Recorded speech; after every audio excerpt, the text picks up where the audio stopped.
this semester. I would like to tell you some useful information. How can we achieve the correct diagnosis? So we will discuss something which is necessary to do before a patient treatment. So we will talk about the periodontal examination and the patient examination, and of course we will discuss the whole thing which is necessary for correct therapy. So we will discuss the motivation of the patient and also some kind of treatment options which is necessary for correct treatment. So first of all, let's repeat our knowledge. What could be, we already discussed yesterday, I know, we repeat again, the symptoms of the gingivitis, let's say. Inflammation of the gum. Okay, so the color, the reddish condition, red, yes. Okay. Bleeding or probing or brushing, yes. Swell. Yes. The gingiva is edematic, and it could be soft if we touch the surface, and it's reversible condition. Okay, what is this? Periodontitis? Yes, this is irreversible condition. Irreversible. Why? Let's see the symptoms. Symptoms Same as is the a gingivitis, Same. and more. Mobility. The mobility. Which is the most important Hello. thing? So the mobility, okay, and The shape of the gum? Or? yes, irregular gingival margin. We have a gingival recession, and which is invisible, but is very important, and that will be the dentist's job to clean this area with ultrasound or hand scanning instrumentation. How we call this area? Cervical? Sorry? No, sorry. It's a space between, you know. Pocket? Dental? Pocket? It's a pocket. Yeah, the periodontal pocket. Okay. If it's irreversible, so it can't be cured, or? It's irreversible, but we can cure and we can manage it. Unfortunately, if we have periodontitis, just imagine we have a bone loss and we have a periodontal ligament loss. Unfortunately, it's irreversible, but we can stop the inflammation, or we can reduce the inflammation process. And the inflammation, if inflammation disappear, it will be optimal situation for oral hygiene. Okay, let's see, guys, the patient examination first. So very important. This will be the first step of the patient examination. Ask the patient what is the chief complaint of the patient. Okay, it's simple. Okay, maybe aesthetic problem, maybe functional problem, maybe pain, maybe bleeding during brushing, something like that. And after we have to record the case history. The case history, we have to collect some general information, general data. For example, general illness, and also very important to collect data from the dental situation as well. And first will be the extraoral and after the intraoral examination, and the part of the intraoral examination, this will be the periodontal examination. And we have so many additional things, we will discuss it step by step. The first thing is a case history to the anamnesis. We have certain questions, okay? Unfortunately, before here you will see the patient mostly don't want to speak in English, so unfortunately you have to memorize certain sentences in Hungarian language, which is important. It's very important to ask the patient about, the cardiac problems. So yeah, absolutely right. So this is also part of high blood pressure. Of course, it's a very common situation. Also very important to ask some hematological problems as well. Very important to check, the hormonal problems and also neuroendocrine problems as well. We have so many diabetic patients, so it is also important to know before therapy. And for you, maybe this will be the most important thing, infections. If if the patient has acute infections, it is not related to the student practice, okay?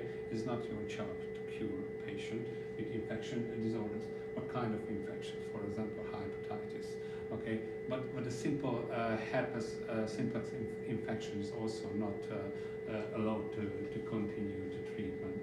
So you should ask the patient about these things. And also the drugs and the allergy will be the last but the most important part. Allergy for example, lidocaine, for allergy for certain antibiotics is still necessary to know before the treatment. And something, this is also part of the patient examination, record the dental status and record the dental analysis. There is some question, we collect information from the patient, of course. Could be also interesting how often does he or she go to the dentist, and also could be informative, this lasting because it's related to the periodontal conditions, plus scaling and polishing, and how often does he or she brush his or her teeth. It's a quite interesting situation. In Hungary we have so many problems with oral hygiene, so if you ask this question, we often receive the answer maybe once a day, which is not acceptable. And using the dental floss is quite a mystery here, okay? So nobody want to use the flossing and interdental cleaning. So if you have time, you should explain the patient the importance of flossing as we discussed in the practice. So, and also we have to teach a patient the proper hygiene. External examination, simple thing, just see the patient, okay? Searching some abnormal thing. Of course, inspection and the palpation, so we have to see the patient, we have to touch the lesion if we have, this is the two most important part of the patient, external patient examination. We can check the lymph nodes, of course, the salivary glands, and the temporomandibular joint as well. And we should describe the abnormal lesion. Of course, it's not necessary to achieve correct diagnosis because you know the third year and the fourth year is also not so easy to find a real diagnosis, but you should describe it.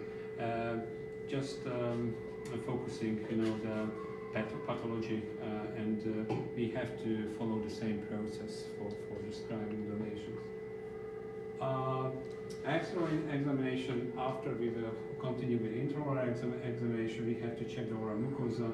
The oral mucosa, we can see something.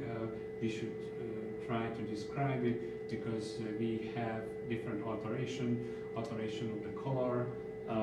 We have also, theoretically, we have some pigmented lesion, oral cavity. We have some white lesions, which is also pathological. We have erosion, we have ulcer formation, we have, you know, some exophyte lesion as well.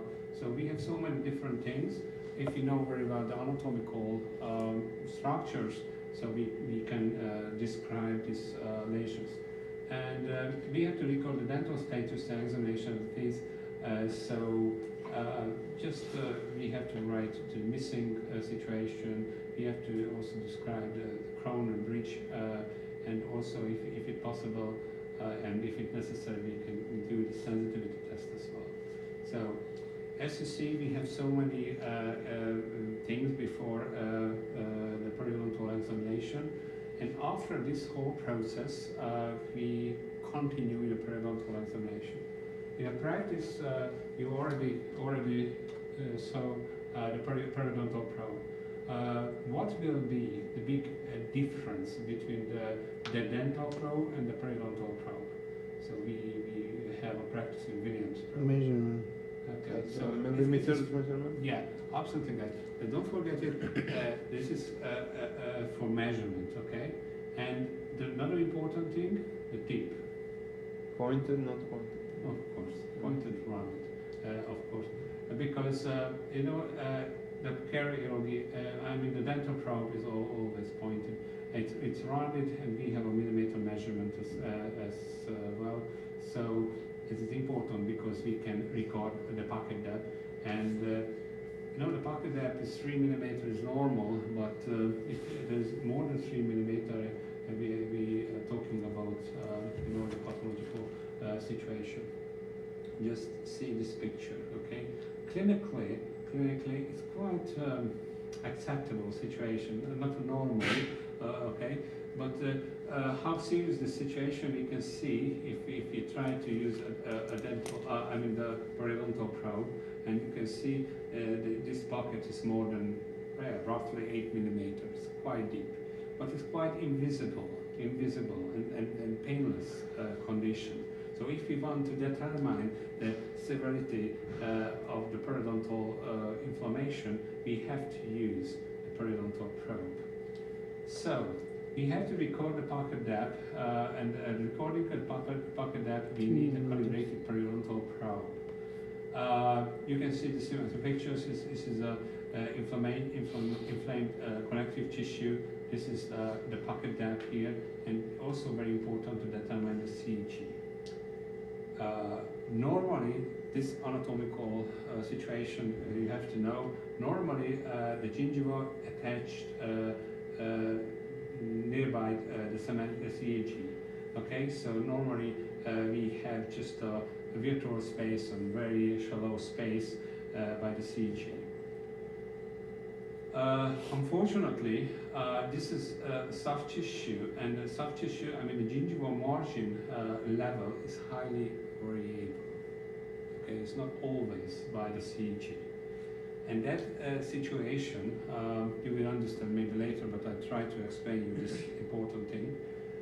The pocket depth is not reliable predictor of the severity of the periodontal disease. Okay, so based on the pocket depth, it's not possible to say it's a periodontitis or it's a gingivitis. So we know, okay, physiologically we have 3 millimeter deep pocket and more.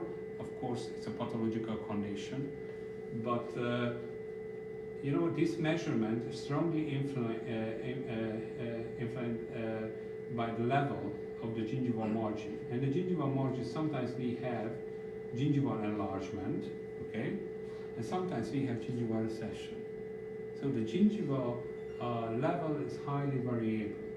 That situation, we have to do a small calculation. The small calculation called, this is a clinical attachment, determine the clinical attachment level or determine the clinical attachment loss. We are very lucky if the gingival the same level like a CEG, because that situation, the pocket probing depth will be the same like a clinical attachment loss. Otherwise, you have to do a small calculation. You will understand this situation later, but please memorize this very important thing. So, by the gingivitis, there's no clinical attachment loss. Okay, this is the primary thing. By periodontitis, we have always clinical attachment loss. The pocket probing depth could be pathological, but just imagine if we have a gingival enlargement, theoretically we have quite deep pocket. But it's not a true pocket, it's a pseudo pocket because the gingiva can cover the crown of the teeth, okay? So in case of gingivitis, we yes. can actually bring it back because gingiva can recover itself. Yes. Periodontitis is not possible. Yeah, it is possible. So it's not black and white situation, but I try to simplify. Okay, these things, and you should accept only this thing. So the pocket depth is not. It's important for measurement, but it's not enough to achieve a diagnosis of gingivitis or periodontitis. Based on the pocket depth, you never can say it's a gingivitis or periodontitis. We have to measure, the position of the marginal gingiva in relation of the CEG, because it's sometimes we have a hyperplasia, sometimes we have a recession, and that situation we have to do this. We have to calculate the distance, the clinical attachment loss. And if we have a clinical attachment loss, the diagnosis is always periodontitis. If there's no clinical attachment loss, of course, this is a gingivitis. Is this because of the mobility Mobility is just a symptom. symptom? There's so many etiological factors can associated with the mobility. It's not important for us, mobility. Of course, for patient is quite alarming sign, the mobility, but as a professional, the mobility is just a symptom, and we have to achieve a cause-related therapy, and we never treat the mobility. We treat the primary cause, which is the bacteria, okay? And if we reduce the inflammation of mobility, it's getting better and better. Of course, we are not a wizard, because if you have degrees 3 mobility, it's a vertical movement, so it's impossible to cure and save this situation, but we can do it. So the mobility is just a symptom and not so important. For us, it's important to determine the clinical attachment loss. I know it's really hard to understand this thing, but you will understand later, I hope. Just accept this situation. By gingivitis, no attachment loss. Periodontitis, we have always clinical attachment loss, and our diagnosis based always the clinical attachment loss and attachment level. Okay, we can measure the bleeding score as well. Why is it so important? What do you think? Why is it so important, the bleeding? What does it mean for us? We have a bleeding during probing or bleeding during brushing. What does it mean for us? Gingivitis. It's a gingivitis, inflammation, yes. And the severity of the inflammation, we can do a small calculation. We can record, after gentle probing, we receive bleeding, we can record it, and we know how many percent the upper and how many percent the lower arch. Of course, the total score is 100%, and maybe 50%, 60% is quite bad situation because we have very strong inflammation. Our primary goal, reduce the bleeding score. Hi, hello. Primary score, reduce the bleeding score, and this bleeding, why is it so important? Because there's no bleeding, no inflammation. And how can we reduce it? Of course, the cleaning and the motivation of the patient. So it's very important. So we have certain magic numbers which is necessary to memorize, guys. And I will tell you another number which is good to know as a student, a dental student. 10% bleeding score is acceptable. Okay, during the maintenance phase. Okay, please memorize this thing because it's a little bit higher. We have also higher chance of recurrence of periodontitis because you have to know that the periodontitis is a reversible condition. We can manage it, but we can't cure 100%. So that reason, with a low bleeding score, we have a higher chance for the healthy, almost healthy situation. What about the plaque score? Why is it important? What do you think to record the plaque score before the treatment? Why is it so important for us, the plaque score? It's the origin of the infection. Yes, exactly. So the plaque is a primary cause of the gingivitis and periodontitis. If the plaque score is high, it's mean the patient oral hygiene level is not optimal. And unfortunately, the cooperation during the periodontal treatment is not enough. The patient just open the mouth and that's all. Patient have to do very well the oral hygiene. Oral hygiene means the brushing, interdental cleaning, something like that. So we need a very good plaque score. Which level, how many percent of the plaque score is acceptable? This is also the magic number, which is necessary to memorize. This is at 20%. 20% of the plaque score is acceptable, below 20%. Okay, it's a little bit higher. It's not acceptable because the periodontal therapy won't be successful. Okay. So that reason, before the treatment, we have to record the plaque score, we have to record the bleeding score. I know it's a quite long process. It is also part of the documentation. Every single new patient, you have to do something like that. So in England, for example, no question. So by new patient, we start always by the detailed periodontal chart. I will show you examples, and we will see. Okay, another thing, furcation involvement. Furcation involvement, we have a different category. If you remember the odontology study, we have, by the molars, we have quite complex situation. This is the lower molars, first molar, and the upper molar is much more complicated. We have a different level for furcation involvement. We have a special probe to check the furcation level called neighbors. Okay. Of course, the fourth year will be important for you, and it's important to determine because the cleaning this area is quite hard for a patient, and the patient needs professional treatment if we have furcation involvement. So very important to determine this area. Mobility. Okay, it's important for a patient. This thing for us is just a symptom, and of course, the correct examination, we use different instruments, so never try to check the mobility with your fingers, okay? It's not a good idea. This picture is also not good, so please use, if you want to check the tooth mobility, use, for example, the dental mirror handle and maybe the forceps handle as well, so it will be much more better.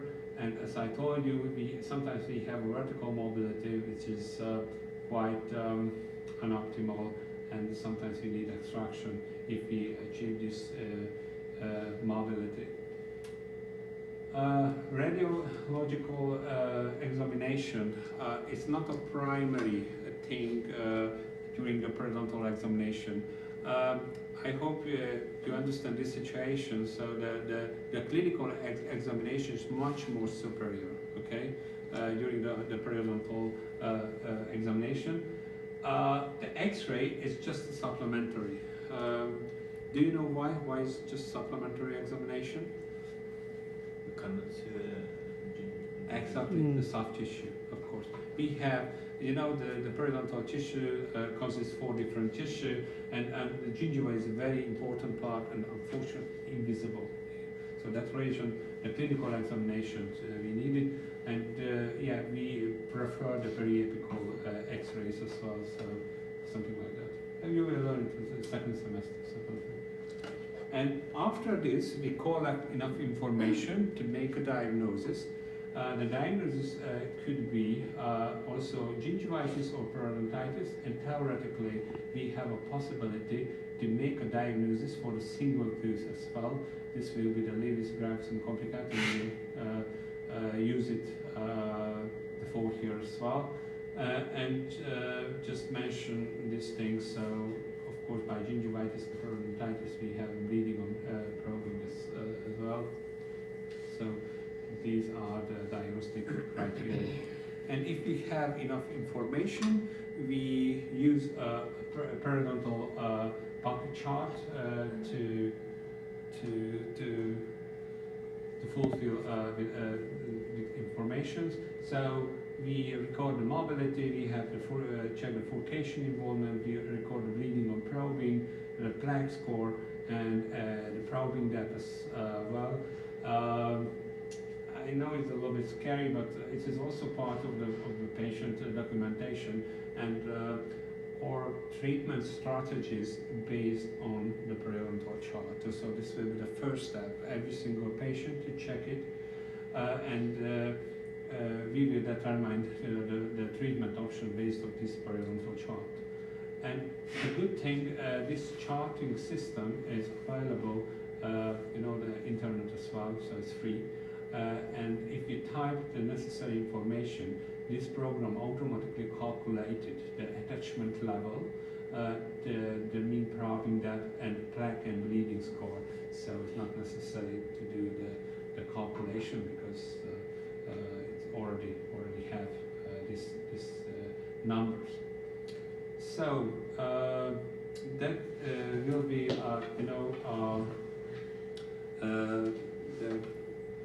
charting and collecting of information for a good treatment. What could be the treatment options, of course? First, it's no question, so we have to reduce the inflammation, reduce the gingivitis, of course. If we have a periodontitis, of course we have to reduce the bucket throwing so we have to reduce, of course, because it's unreachable for the oral hygiene instruments. And also, we have to eliminate the furcation area if we have inflammation, and we have to achieve a good function and good aesthetic for the patient. Okay, how can we achieve it? So I wrote something here. I already told you that 10%, less than 10% bleeding score. The probing depth, this is also the important number, should be below 5 millimeter. Okay, so this is also what we know. This is 3 millimeters normal, but theoretically with a good oral hygiene we can control the subgingival area as well. Does peri-achieve help in this situation? Yeah, it could be good option. This is could be also part of the treatment, but unfortunately Hungary is not available this product. Okay, yeah, so it could be good option. But don't forget it. So the primary goal to clean the root surface, and the peri-achieve contain chlorhexidine, which is a chemical agent, and alone it won't be helpful, but the combination with the root surface cleaning and this chemical agent is much better than the root surface cleaning alone. Yes, so it could be a good option. Yes. Okay, so let's see the treatment options, the periodontal treatment. So the first thing is any kind of acute conditions. Acute conditions is a painful situation or a cavity. If we have, which is associated with a periodontal condition, we have to cure. Otherwise, it's there's no pain. We have to achieve the cause-related therapy. The cause-related therapy is scaling, of course, and a root surface cleaning. And we will discuss this part, the fourth here, because the corrective therapy. Just imagine after the cause-related therapy, sometimes we receive some area which is unreachable for the oral hygiene, so we have to do some minor corrections, modification of the gingival margin, the gingival contour, something like that. So this is briefly, this will be the periodontal surgery, but it's not for everybody, and it's not necessary to do automatically after the cause-related therapy. But every single patient needs a supportive therapy. The supportive therapy is a maintenance, another word, and it is for lifetime. Okay, because we have to tell the patient that periodontitis is irreversible conditions. Okay, the cause-related therapy. I wrote here, eliminate the cause of the gingivitis. Okay, caries is not important. So we have to eliminate the plaque from the oral cavity and the bacteria or the biofilm. So how can we achieve it? So first we need a highly motivated patient, okay? And after we have to do, this is scaling and root planning, but as I mentioned in the practice, it's quite old terminology, so I'm not prefer to use scaling and root planning. I prefer the root surface debridement. Scaling and root surface debridement is much more better terminology. And parallel with the treatment, of course, sometimes we have to do some endo treatment, for example, some restorations, extractions in a hopeless situation. And after we have to do the reevaluation, because we need a cooperation, and if we have a cooperation, we can do the definitive periodontal therapy as well. Unfortunately, guys, we have some situation which is quite hopeless. And the early part of the therapy, we have to determine is it a hopeless situation or not. So we have some it's a forceps threshold on the ways.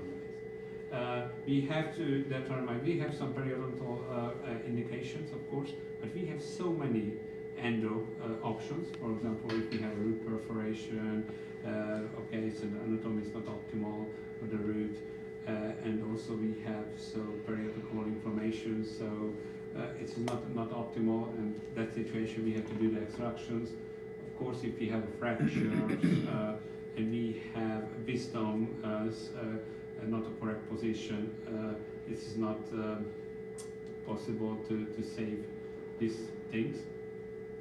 But we have some questionable situation. Questionable is mean if the patient or hygiene is acceptable or good, we have a theoretical chance to save the situation. So this will be the furcation involvement, okay? If we have furcation involvement, we have so many theoretical options to save this situation if the patient oral hygiene is good, but you will see in the fourth year. So the oral hygiene is not optimal, so our options will be just extraction, unfortunately. And it's also, if we have a horizontal bone loss, you see this, okay, but X-ray is not informative for you this semester, but if we have a huge attachment loss, which reach the apical part of the root, theoretically we can save this front incisors if the patient oral hygiene is good. If it's not good, we can do only extractions. So this will be the situation. Yeah, and of course the root caries, we have so many patients with this, this is also not optimal to save, the disease.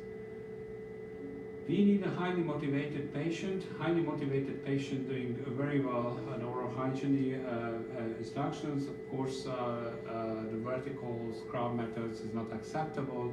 We need a correct brushing methods.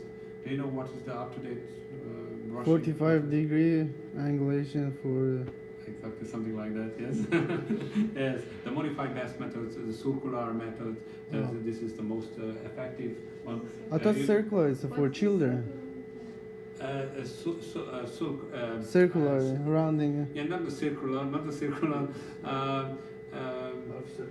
Absolutely, yes, something like that. So we have 3 steps, as you mentioned. So the oblique position to the 45-degree, a small vibration with a real movement, and the rotation always from the gingiva. This is the most effective one. But it is really, it is hard to memorize the patient. The electric toothbrushes is also available. Okay, so it's a good options, I suppose. But in a case of periodontitis, you should offer the patient always. You should offer these things, interdental brushes as well, because we have open spaces at the approximal area, and unfortunately, if we have inflammation, the inflammation is always at the approximal area, so we have to offer the patient these things. Of course, if you want to simplify this whole process, interdental brushes for in a case of periodontitis, and dental floss in a case of gingivitis. Okay, if you want to simplify the proximal cleaning which is necessary. Okay, scaling and the root planning. It's not preferable thing. The definition of the scale: remove the plaque from the calculus from the surface. And this is the definition of the root planning, but please, you should remember this is not an automatic process. It's not necessarily due by every single patient. In the past, it was highly important, but nowadays we know the cement layer, which is a very, very thin layer, as we discussed the previous lesson, very variable, and for regeneration, if you want to achieve a certain regeneration, we need a cement layer.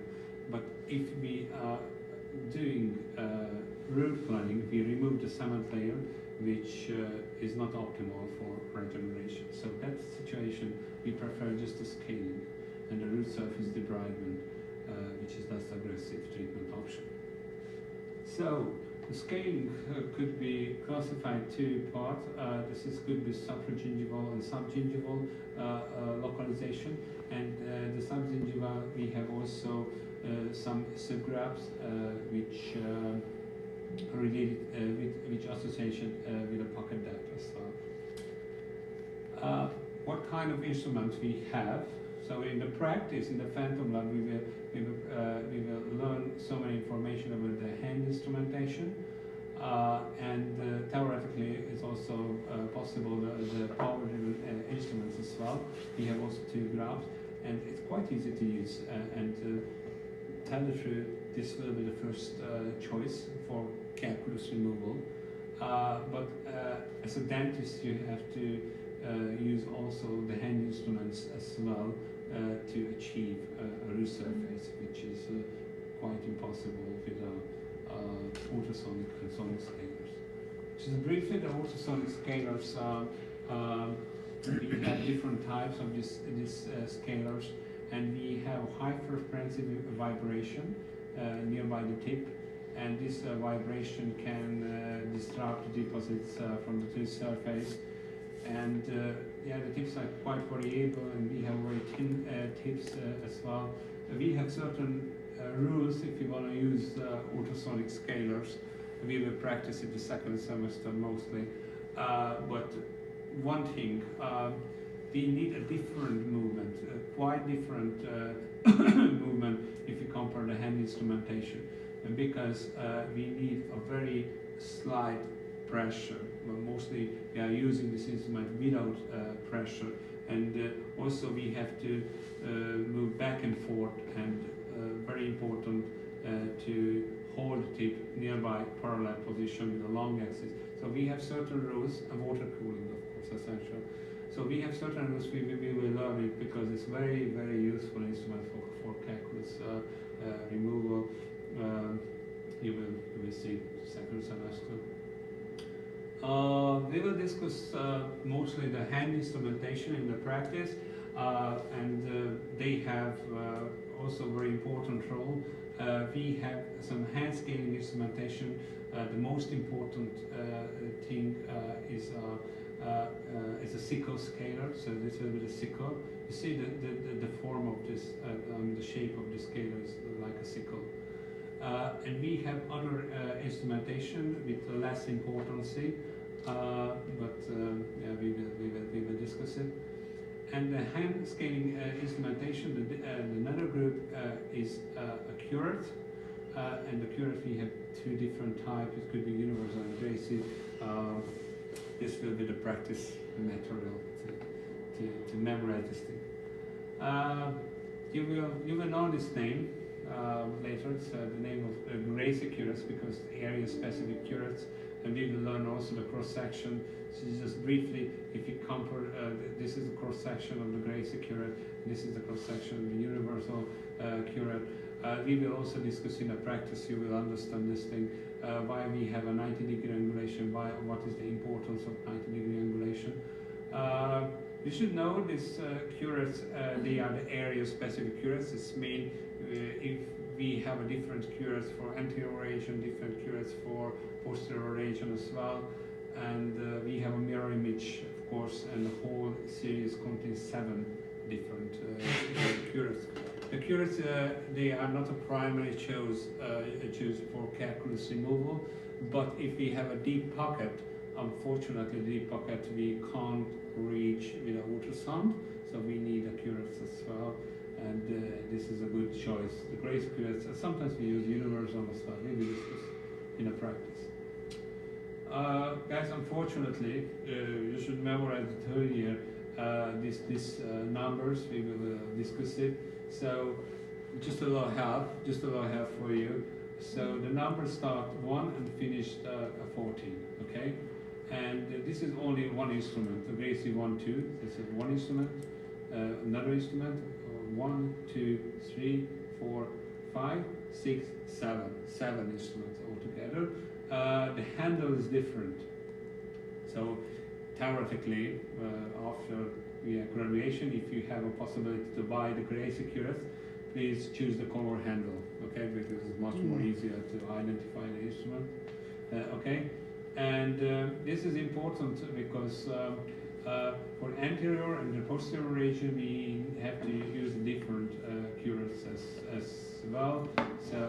So briefly, we start from the incisors and finish by the molars.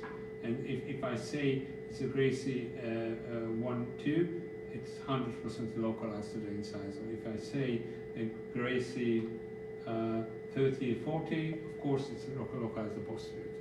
So you can do the selection based on these things. So if you know the numbers, you can select wisely. Theoretically, we can reduce the whole series because it's not necessary to buy every single curate because we will discuss in the practice the sickle scale is quite effective anterior agent if you like it, and we can replace 1, 2, and 3, 4 as well with a sickle. And these are the minimum requirements. So the code is reduced Gracie series, so widely used in Europe, this reduced series with a sickle scale. And this is before and after this picture, just like a calculus removal. So why, just one question, why we have to remove the calculus from the oral cavity? This is also important. Why we have to remove it? It's a natural product.